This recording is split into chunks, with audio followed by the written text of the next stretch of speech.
Anyone who's lived on the Canadian prairies for a while knows about that funny little season we get some years when winter locks horns with late fall. The whole world seems gray. The trees are bare, and the wind never stops blowing. Jake used to call it the season of something coming.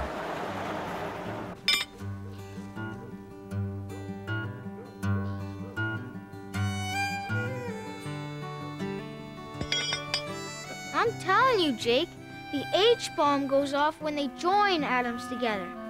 It's the old A-bomb when they split them apart. Well, how can putting something back together make a bigger mess than tearing it apart? I'm telling you, it's true. Nah. Anyone checked the mail yet? No, not unless your ma did. That year, I'd become convinced of my own genius, thanks to the results of a do-it-yourself intelligence test I discovered inside a Johnny Canuck comic book. I didn't cheat, even though the answers were on the next page. And according to the score chart at the end of the test, I was up in the rocket scientist brain surgeon range. All it took to confirm my newfound status was the official gold-embossed Certificate of Superior Intelligence, issued by the North American Mine Institute, upon receipt of a money order for $1.99.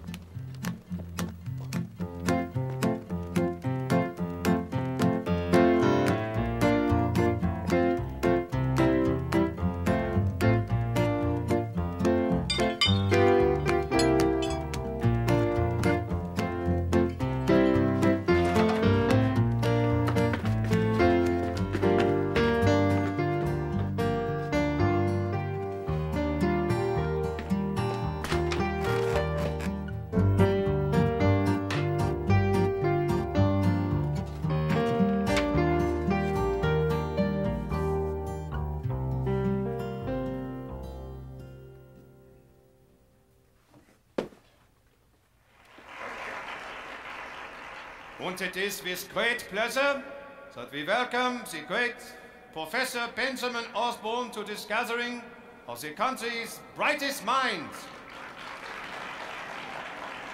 Professor Osborne will reveal for us today the secret of his just discovered cures for cancer, polio, and the common cold. Ben! Ben!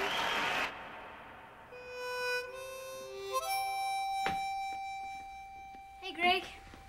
What's going on? Hey, Ben.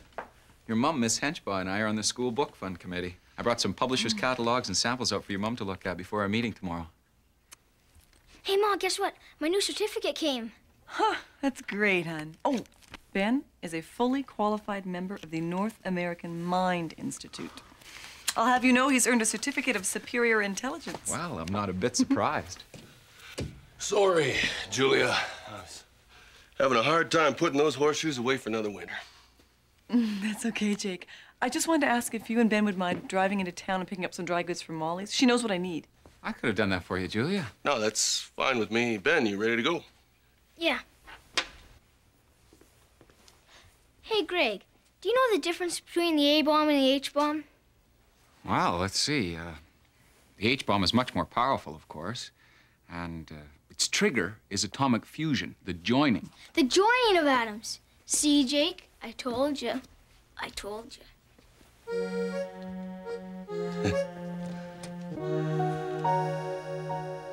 Ben is really something, isn't he? something, all right. Telling you we should be going that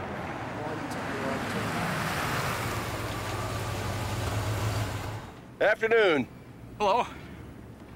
So where are you fellas headed? We're trying to find Crocus. Well, that's where we're headed. Follow us. Thanks.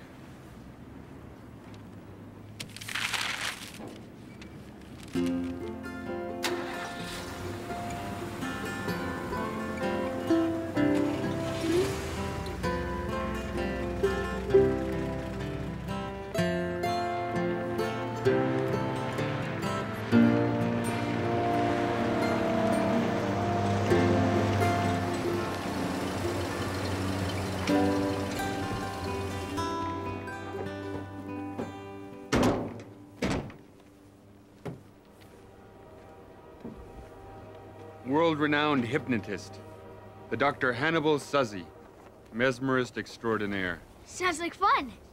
Hypnotism, schnipnotism, that's what I say. Just the thing to get folks with time on their hands and not much in their minds to waste a hard-earned dollar. Well, I wouldn't be too sure about that, Jake. It could be a worthwhile educational experience for the boy. I mean, quite educational.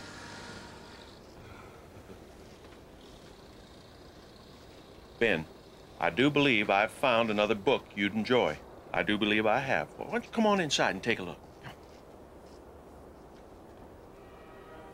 Oh, Mr. Golightly, my certificate from the North American Mind Institute finally came today. What? Well, good for you, Ben. Congratulations. It feels kind of good to be one of the chosen few, doesn't it?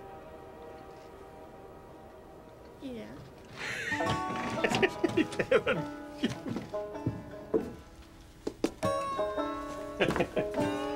Here you go, young man. The Great Explorers. Wow, thanks a bunch, Mr. Golightly. Now, let's talk hypnotism, Jake. You ever heard of Freud? Fruit. That's Sigmund Freud, European fella, called the father of psychiatry. See, he used to use hypnotism all the time to get right into the minds of his patients. You've heard of him, haven't you, Ben? Yeah, but wasn't his name Freud? No. When you got that EU spelling, it sounds like ooh. Oh. No, ooh. Anyway, what kind of patients did this Fruit fella have that he had to use hypnotism on them? Folks with trouble inside their heads. Hey, conflicts, neuroses, psychoses, complexes, blocks, fixations, fetishes, schizophrenia, hebephrenia, paranoia, the dementia praecox, delusions of grandeur, introversion, extroversion, and manic depression, and regression, and ascendancy, and submission, and split personalities. So what's this hypnosis supposed to do for folks with problems like that?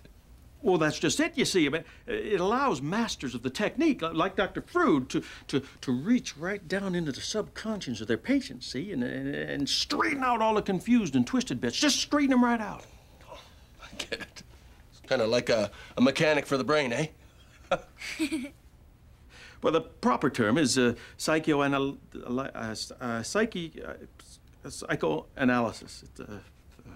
So this Dr. Suzzy, he thinks he's gonna do that with folks around here? No.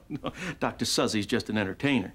See, he'll be working in a low grade of hypnotism, fine for your willing, impressionable subjects, of which there is no shortage in this town, but no match for a strong, well-trained mind like... Well, like yours, Mr. Golightly. Yes, Ben, like mine. Among others, of course. Holy moly, time to go, Ben. It says here some Portuguese guy named Ferdinand Magellan was captain of the first ship ever to sail around the world. This boy's destined for big things with our help. Big things. Our help. Yeah, it's a perfect division of labor, don't you see? You teach him how to work with his hands. That's your strong suit, Jake. And I'll take care of his head, from the hair on in. Ben, it's time to go. So I hear that young Greg Oakes got on that book fund committee. I was a willing volunteer as well, I'm willing and able. Yeah, I know, Repeat, but I'm sure Greg's gonna do a fine job this year. Well, yeah, sure, but if you know what I mean, I think he got on that book fund committee just to spend a bit more time with a certain someone, if you ask me. Well, I didn't ask you, did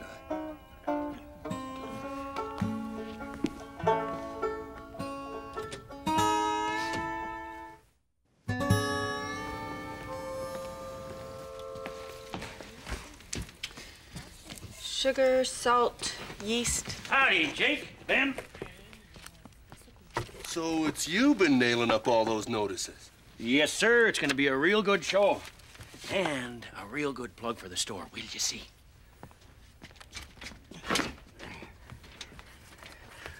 Give me a hand with this, Jake.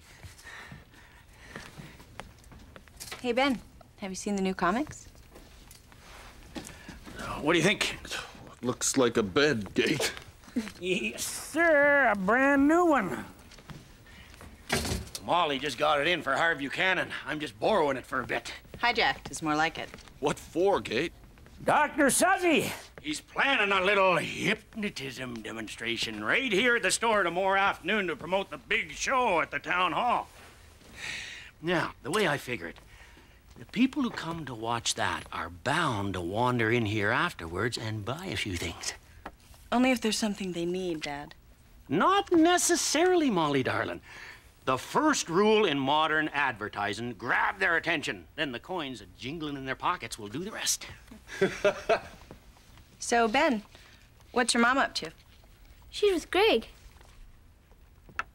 School book fund committee.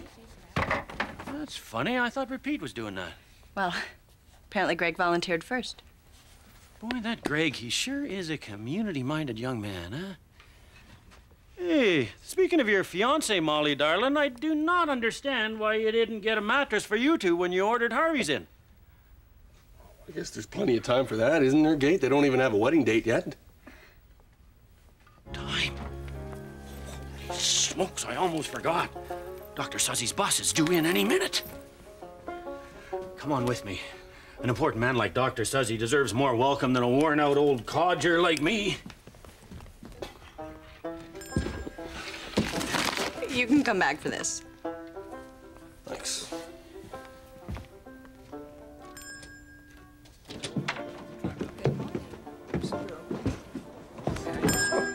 Hey, where are the three you off to in such a hurry? We're going to meet the bus in Regina. Dr. Suzzy arrives today. Oh, come on now. What kind of a welcoming party would it be without the town's most prominent citizen?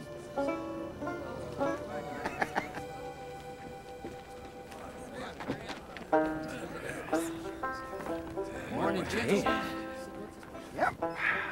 One of the most important things I've done for this town, getting the bus to come right into town. Hello, boys. Hello, Albert.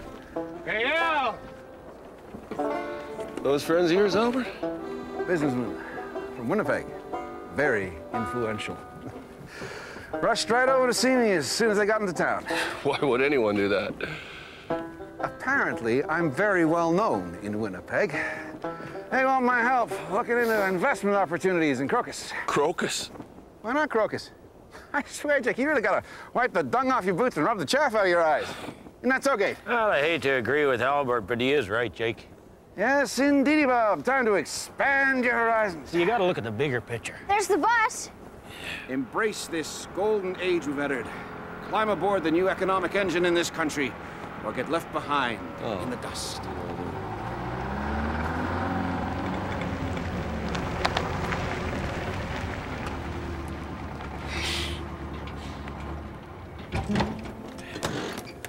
Hello, Dr. Suzzy. I'm Gate Gatenby. Welcome to Crocus. I'm very pleased to meet you, Gate. And this is Jake Trumper. My pleasure. And that's Albert Rickey. Nice to meet you, Albert. And this is Ben Osborne. Hello there, little buckaroo. Gentlemen, allow me to introduce the lovely and charming Miss Holly Munger. Miss Munger will serve as my assistant while I'm here in your fine town. I've booked you into Mrs. Hayes' boarding house. I can promise you the best rhubarb crisp in the district. Terrific! And I can promise you and your friends a show like nothing ever seen before in this town. Lead the way to the rhubarb, mate. Nuggets. In you go.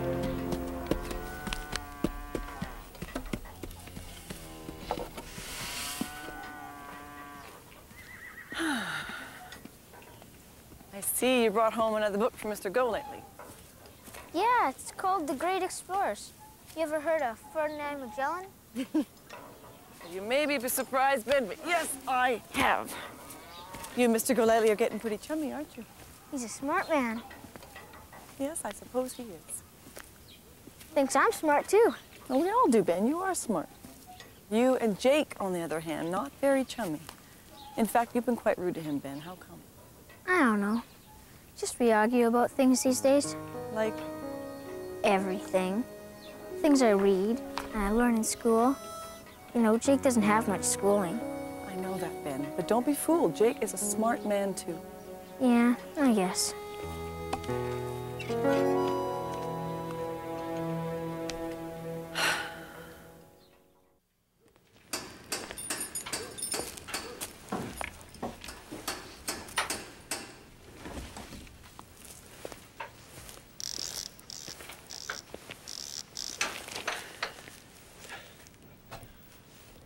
How can you possibly remember where everything goes?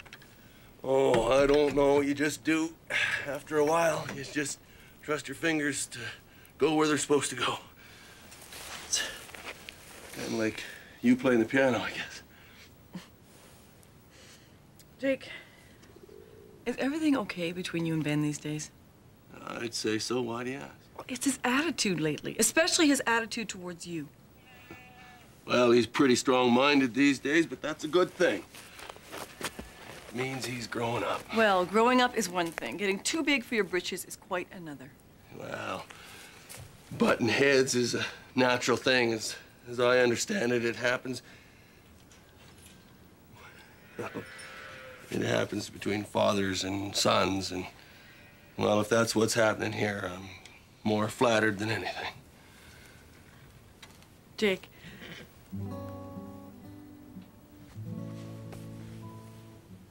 Got some grease on your face.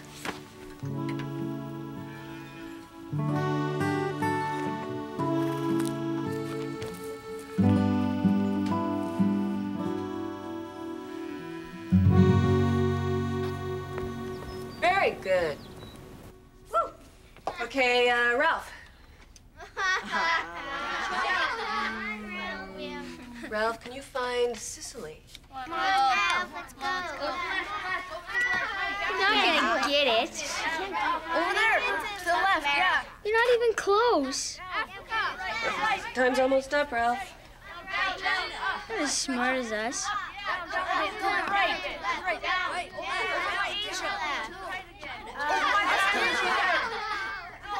Okay, Ralph, sorry, time's up.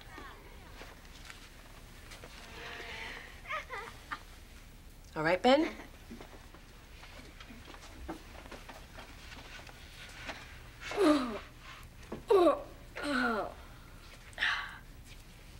Are you finished?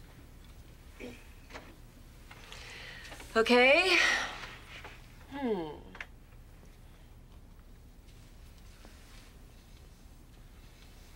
Ankylosing.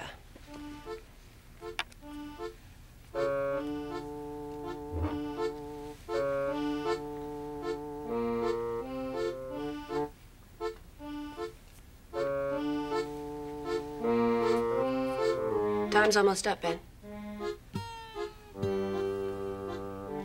Okay. All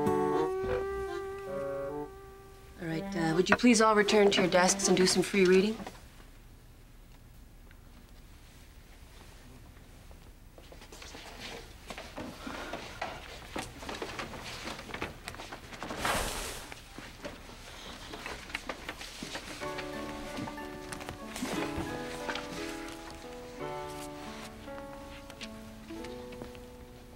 How's your book coming? Thank you. Very well, Henry. My problem is not what to put into the book, but what to keep out. Must be millions of stories out here on the prairie. Half of them told by Jake, no doubt. And every one of them true, too.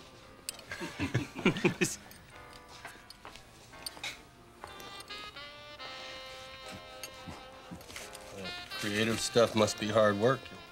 Works up an appetite, does it? Well, I know some folks around here figure that soft hands must mean a soft life, but yes, it is pretty hard work. How's Julia?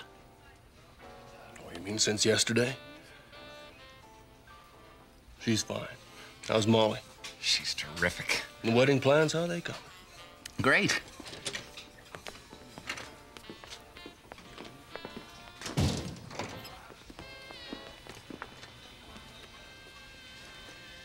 Now, isn't that interesting? What? Well, those two made friends awful quick.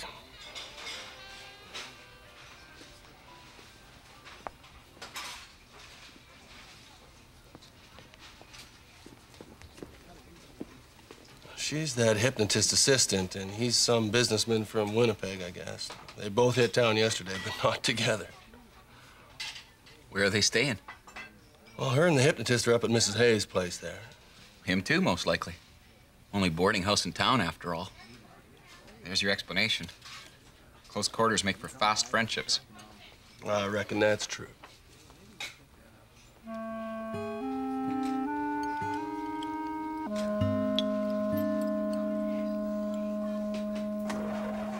The key to it all is vision. You gotta have a very clear vision of where it is you want to be down the road. That's the secret of success. The problem is, not my problem, of course. Not many people here have any vision. That's what's holding Crocus back. Well, I have a vision. I see myself in Miami Beach, drinking fruity drinks with those little umbrellas in them. We're playing ponies at Hialeah. Now, that's what I call vision.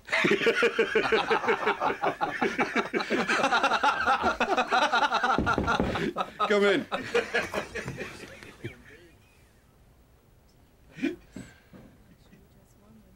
All this laughing, you must be telling your life story again, Albert.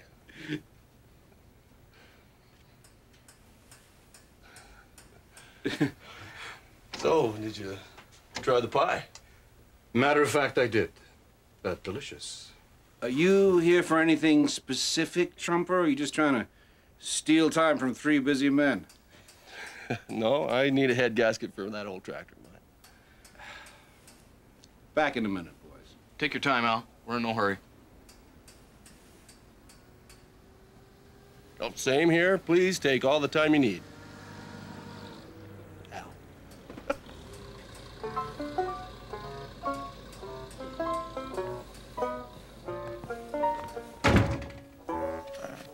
Darn it all.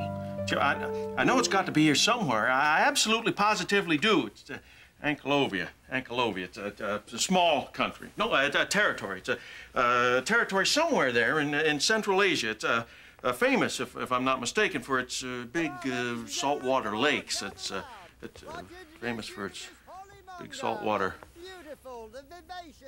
lakes. It's, Ben, you know, I've got a much better atlas at home. I'll just run get it if you'll watch the shop for a moment, and you won't give a haircut to anybody who might come, will you? No. So heavy, you're beginning to fall asleep. So sleepy, Holly. When I count to 3, you'll be fast asleep. 1, 2, 3. Now, I have a real treat for you. I propose to demonstrate the mesmerizing power of the deeply hypnotized subject, the entrancing quality of the truly entranced, the spellbinding nature of the spellbound. Holly, when I count to 3, I want you to open your eyes and stand up. 1, 2, 3. Now, isn't this a lovely, beautiful, sunny day, Holly? Yes, it's beautiful. Yes. 32 degrees, a beautiful summer day it ain't. And isn't this a lovely beach we're on? Now, what does such a beautiful day on such a lovely beach make you want to do, Ollie? It makes me want to go for a swim. Well, oh. All right, Holly, why don't you take that little swim? When I count to 3, I want you to go inside the store and climb into that display window I see there. And once you are there, you'll take your little swim. And then when I wave my hand, I want you to recline on that comfy-looking mattress I see in the store window there and sun yourself. Are you ready, Holly? All right, then. 1, 2, 3. Come along. You can see her up here. Don't be shy, ladies and gentlemen. Come along. Just step up. Come along, you ladies, too. Come along. Come on in here. Come on and have a look. Hey, you two. Come on, Jake. Come on. Repeat. Come on. And that's just a taste of what's to come. There's more, much more. And I expect to see you and all your friends again tonight at the town hall for my grand performance. Thank you. Thank you very much. Yes, indeed.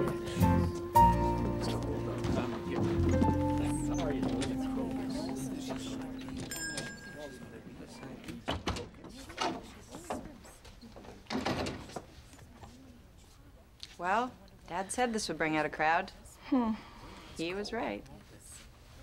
Just not sure these are the kinds of lengths I want to go to. Yeah. Makes you wonder how men ended up running as much of the world as they do, doesn't it? They're easily distracted, that's for sure.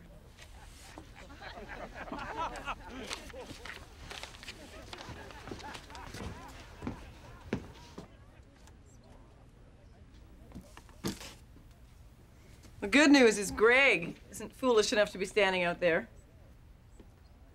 I think Greg has more than enough women on his mind already, Julia.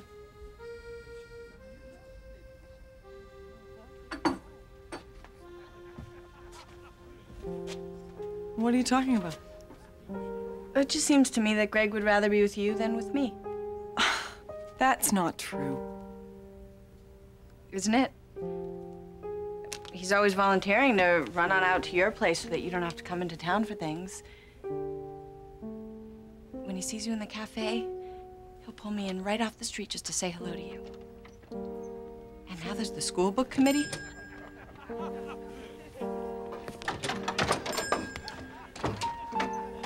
What did I tell you, Molly, darling?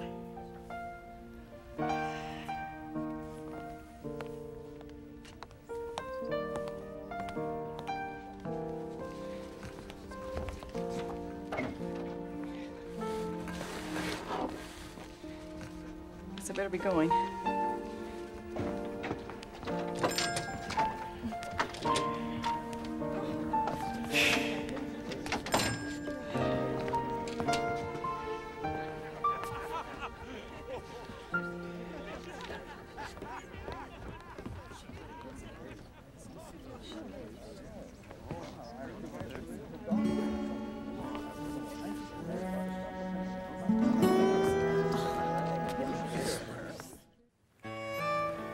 Hey, Jake, you ever heard of a place called Ankylovia? Ankylovia, eh? I don't believe I have. As a matter of fact, it sounds kind of made up to me. It is not made up. Pete says it's a territory in Asia famous for its saltwater lakes. Oh, he does he? Well, far be it from me to try to match geography know-how with the likes of Repeat lightly.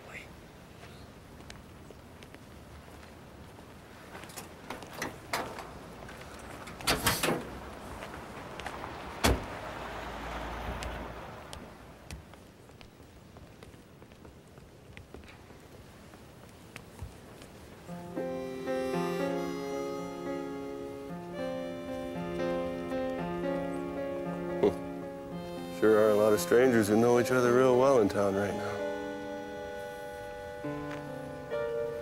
What What do you say I drive today? Okay.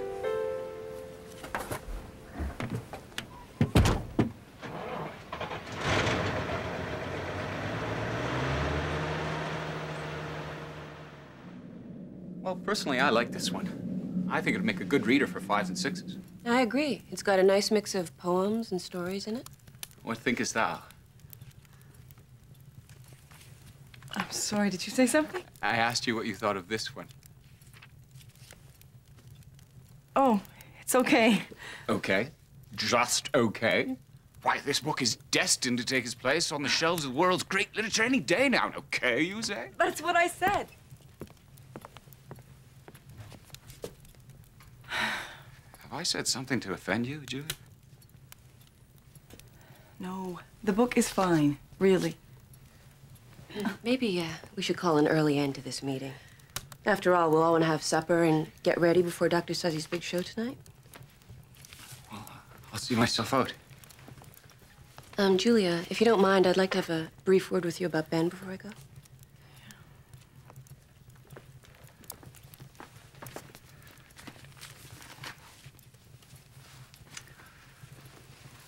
Well, I'll see you later at the show. Yeah, Greg, we'll be there.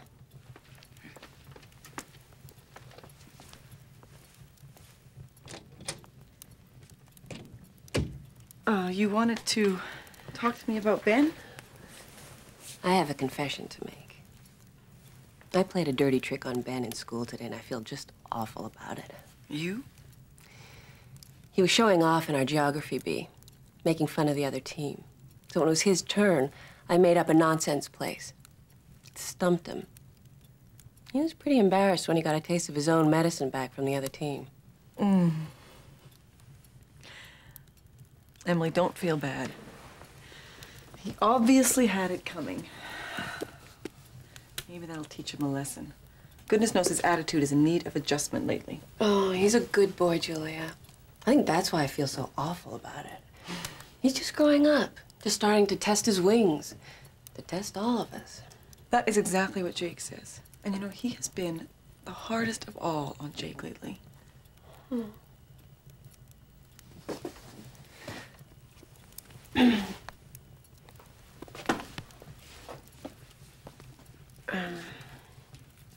I hope you don't mind me poking my nose in your business. We're friends, Emily. You're allowed to poke your nose in my business. Some of it.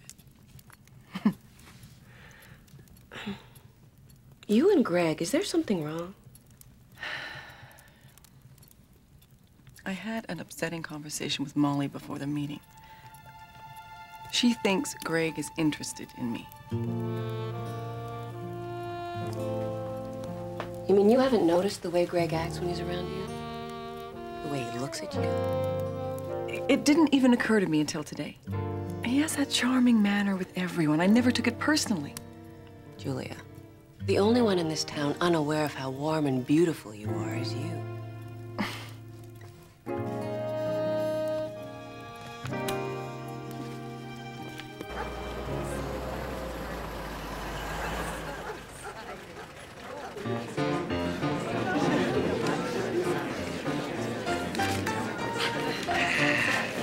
Looks like the whole town turned out to see you. Well, the more the merrier. We've got a couple of surprises in store for you. I'll be looking forward to that. You do that. Hey, Scott. Can I have your coat, please, Ben? Jake? Hey. It's all right. How you doing, old-timer? Oh, pretty good, pretty good. Ready to be hypnotized? Yeah. Julia. I'd like to see Can I that. talk to you for a minute? Of course. So, where are you gonna sit to get hypnotized there, Ben? First row. First row. How did I know that? Ben? Hi, Kate. Hi. Can I speak with you for a moment?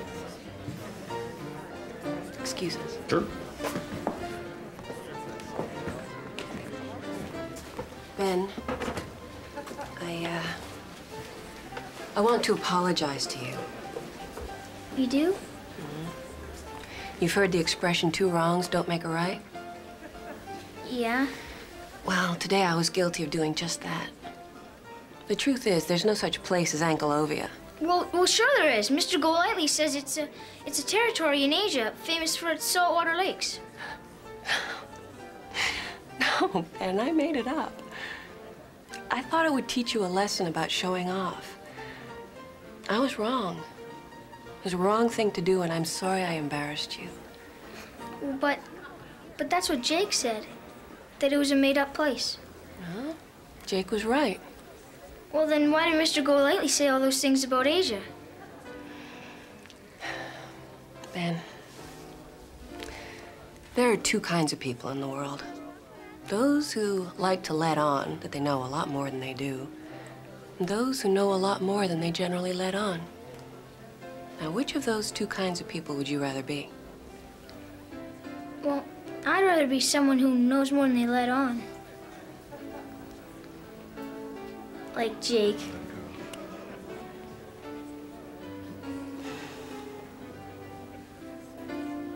What are you doing up there, Albert? Dr. Susie wants me to serve as MC tonight. I'm rehearsing my opening remarks. Which will be short and sweet, I trust. Now, listen, Albert, I wanted to ask you, where are those two friends of yours tonight? Oh, Vince and Leo? Yeah. Not here. They said they saw the doctor's show in Winnipeg a couple of weeks ago. They're working this evening. Working? Working on what? Well, their plans, I suppose.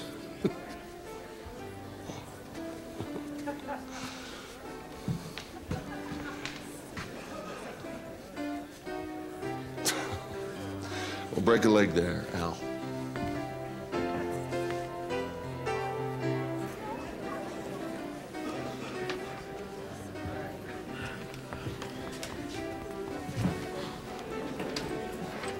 Thank you. You're welcome. Molly, Julia, now just let me say what I have to say first, okay? It isn't easy. Julia, you and I, we've been friends for a long, long time. You are my best friend. Molly. The things that I said to you in the store, it's just that I feel so confused about everything. But what I want you to know is that I don't hold you responsible for Greg's feelings about you, because I know that you haven't done anything. And I know that you never would. I guess it's just the ways of the world. And sometimes the one that you want wants someone else. Maybe I could get Dr. Suzy to put a spell on Greg tonight.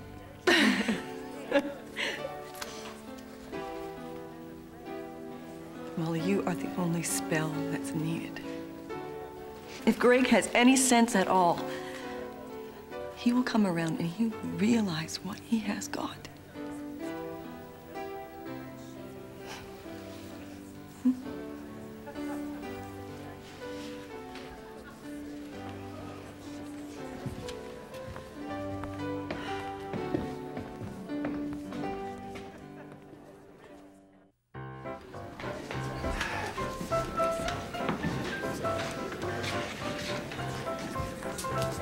Hi, Molly. Hi.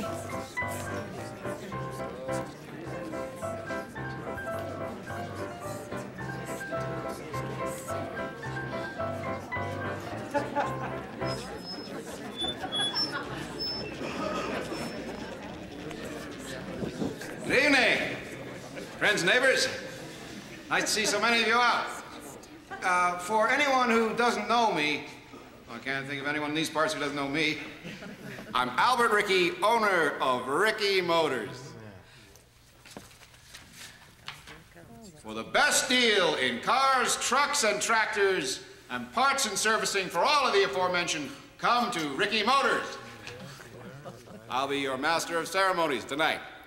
I trust old Albert to just squeeze in wherever he can find an opening. So without further ado, let's all have a big crocus welcome for the amazing, the astounding, the world-famous hypnotist, Dr. Hannibal Suzy, and his charming accomplice, Miss Holly Munger.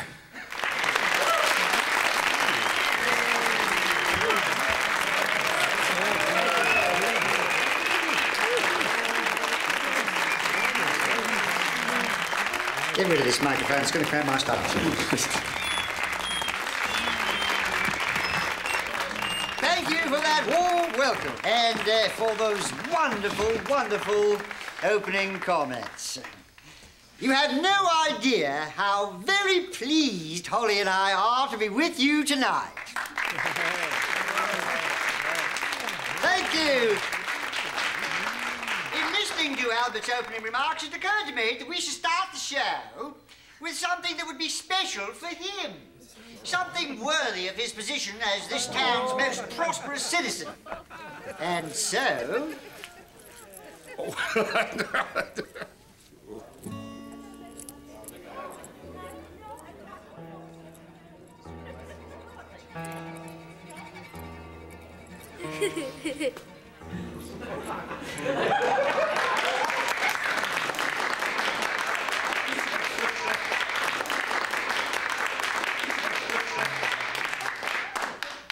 And now you will have the pleasure of seeing Albert walk a mile in another man's moccasins.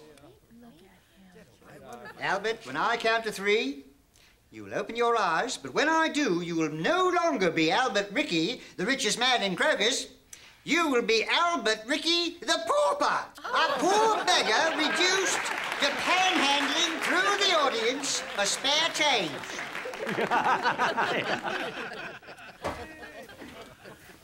1, 2, 3. Wake up, Albert. And welcome to your new life. You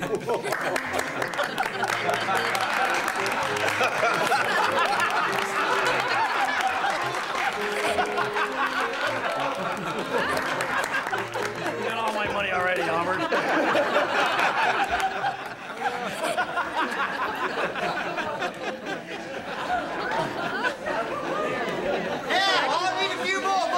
From the audience. Who wants to brave my bucket watch here? Now, Ben, remember what I told you, that a lightweight showman like this is no match for a strong, well-trained mind. No match at all. Oh, very nice, Mr. Golightly, isn't it? This is gonna be great, Jake. Jake?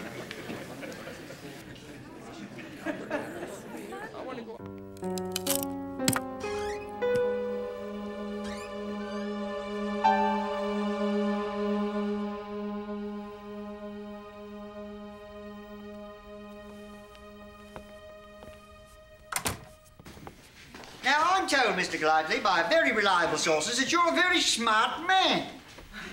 I know a thing or two. In fact, I hear that you're the wisest man in all of Crocus.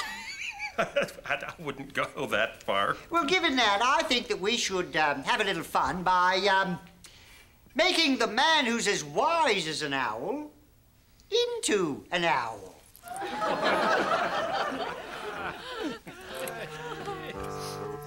You're getting very, very sleepy.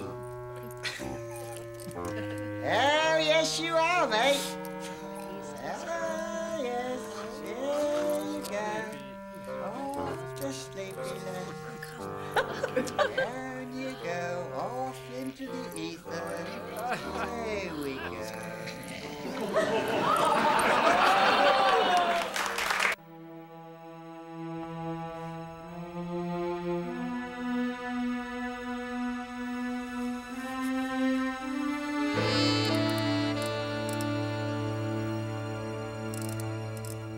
One, 2, 3.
I'd do that if I were you.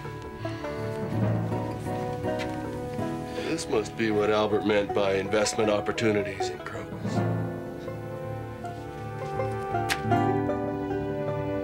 Look at her skate. She's a regular Sonia Penny.